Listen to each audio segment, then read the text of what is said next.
अस्सलामुअलैकुम। अभी हम प्रोटीन मेटाबॉलिज्म की डिजीज़ेज जो है वो करेंगे। Some defects in protein metabolism. तो सबसे पहले है हमारे पास अल्बिनिज्म। इसका इंसिडेंस क्या है? लेस दैन 3 इन 1 लाख। डिफेक्टिव प्रोसेस क्या होता है इसमें? मेलानिन सिंथेसिस फ्रॉम टायरोसिन ये रुक जाती है और टायरोसिन 3 मोनोऑक्सीजिनेज एंजाइम की डेफिशिएंसी हो जाती है, जिसको टायरोसिनेज एंजाइम भी कहते हैं। ठीक है। Lake of pigment, white air, pink skin. ये देखा होगा ना, कुछ लोग आपको वाइट नजर आते हैं। ठीक है। उसमें मेलानिन पिगमेंट की कमी होती है। ठीक है। एशियन पॉपुलेशन में मेलानिन पिगमेंट काफ़ी होता है और दूसरी मसलन अंग्रेज हैं, उनमें मेलानिन पिगमेंट कम होता है। कैप्टोन यूरिया, इसमें टेरोसिन डिग्रेडेशन की डिजीज है जिसमें होमोजेनेस्टिक एसिड 1,2 डाई ऑक्सीजनेज एंजाइम की डेफिशिएंसी होती है। इसमें क्या होता है? यूरिनेशन होती है तो उसकी एक्सीडेशन होती है और ब्लैक कलर का हो जाता है। ठीक है। और इसमें एरेथ्राइटिस भी हो जाती है। ठीक है। और थोड़े से स्पॉट्स भी आने शुरू हो जाते हैं स्किन के ऊपर। आर्जिनेमिया में क्या होता है? ये भी यूरिया सिंथेसिस के दौरान डिजीज होती है जिसमें आर्जिनिन एंजाइम की डेफिशिएंसी होती है और इसमें मेंटल रिटार्डेशन आ जाती है। ठीक है।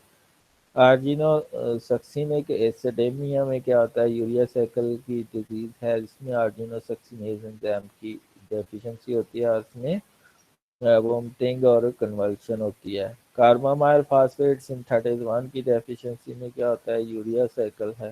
ठीक है। और ये मोस्ट इम्पोर्टेंट एग्जाम है कार्बामाइल फास्फेट सिंथेटिस 1, जिसमें क्या होती है? लेथार्जी हो जाती है, कन्वर्शन, अर्ली डेथ हो जाती है।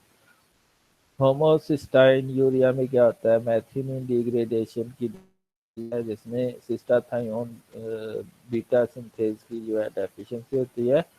Quality bond development, mental direction इसकी ये होती है। ये आगे है मैपल सिरम यूरिन डिजीज, जिसमें ब्रांच चेन कीटोएसिड डिहाइड्रोजिनेज कॉम्प्लेक्स की डेफिशिएंसी होती है, हो जाती है, जिसकी वजह से branch chain amino acid degrade नहीं होते और ब्रांच चेन कीटोएसिड डिग्रेड नहीं होते और उसकी वजह से एसिडिटी हो जाती है, वोमिटिंग, मेंटल रिटार्डेशन और अर्ली डेथ हो सकती है। मिथाइल मेलोनिक एसिडेमिया में क्या होता है कि जो आपका प्रोपोनाइल कोई है वो सक्सिनाइल कोई में चेंज नहीं हो पाता, जिसकी वजह से म्यूटेज एंजाइम की डेफिशिएंसी की वजह से इसमें vomiting, convulsion, mental retardation, early death हो सकती है। फिनाइल कीटोन यूरिया में क्या होता है कि फिनाइलएलानिन टायरोसिन में कन्वर्ट नहीं होता। फिनाइलएलानिन हाइड्रोक्सिलेज एंजाइम की डेफिशिएंसी की वजह से उसमें न्यूनेटल वोमिटिंग, मेंटल रिटार्डेशन वगैरह सिम्टम्स आती हैं। तो सबसे पहले आपके पास फिनाइलएलानिन हाइड्रोक्सिलेज एंजाइम की डेफिशिएंसी है।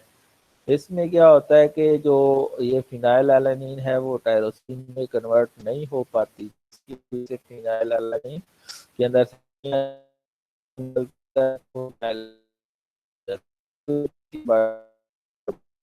जिसमें मेटर, डाशेशन, मस्की आर्टर। फिर आपने करना क्या है? डाइट इन लो फिनाइलएलानिन लेनी है। अवॉइड स्पार्टिम। स्पार्टिम के अंदर क्योंकि ये आर्टिफिशियल स्वीटनर है, इसमें फिनाइलएलानिन होती है, तो इसको आपने नहीं लेना।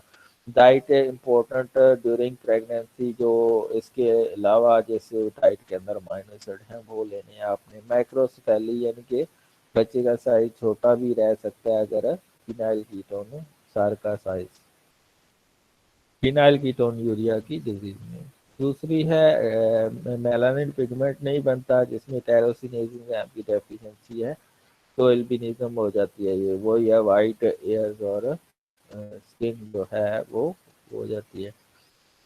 होमोजेनेस्टिक एसिड ऑक्सीजन आपकी डेफिशिएंसी से अल्कैप्टोन यूरिया हो जाता है, जिसमें डार्क यूरिन आता है, एक्रोनस, एरेथ्राइटिस, ये सारी सिम्टम्स हैं। ब्रांच चेन कीटोएसिड डिहाइड्रोजिनेज एंजाइम में की डेफिशिएंसी से ये आता है, यूरिन का जो ऑर्डर है वो मैपल सिरप लाइक हो जाता है, जिसमें मेंटल रिटार्डेशन होती है, abnormal muscle tone, ketosis, coma और अर्ली डेथ हो सकती है इसमें जो है। आगे है सिस्टाथायोन सिंथेज की डेफिशिएंसी में क्या होता है? कि ये अगर इसकी डेफिशिएंसी है तो ये जो होमोसिस्टीन है ये सिस्टीन के अंदर कन्वर्ट नहीं हो पाती। और इसमें फिर क्या होता है डी बीम थ्रोम्बस, यानी कि ये जो होमोसिस्टीन है ये सिस्टाइन बनाएगी। होमोसिस्टीन क्या बनाएगी, होमोसिस्टाइन बनाएगी और वो कोगुलेट कर जाएगी, जिसकी वजह से स्ट्रोक हो सकता है, आर्थरोस्क्लेरोसिस हो सकती है, डीप वेन थ्रोम्बस मान सकता है, क्योंकि ये कोगुलेट कर जाती है और बड़ी मास बनाती है।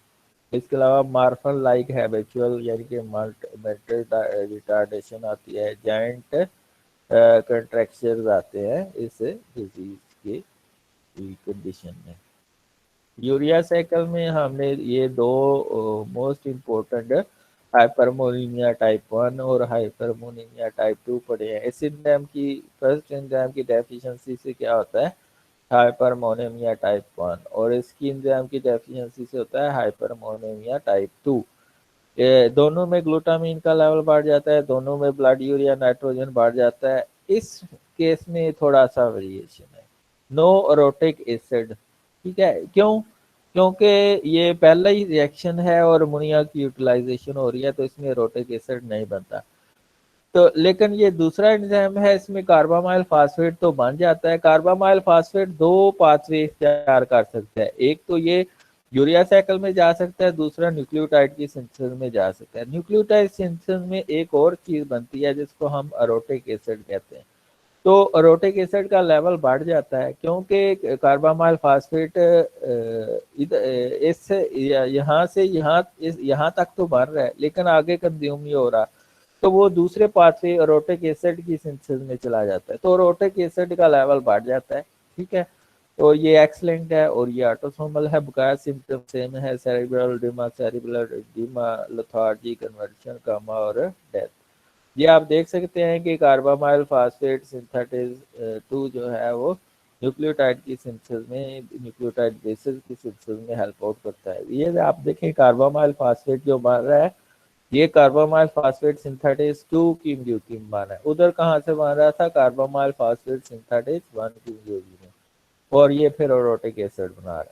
ठीक है, तो ओरोटिक एसिड का लेवल बढ़ जाता है किस एंजाइम की डेफिशिएंसी से, ऑर्निथिन ट्रांसकार्बामाइलेज की डेफिशिएंसी। That's all. अब आपके क्वेश्चन आने चाहिए नेक्स्ट।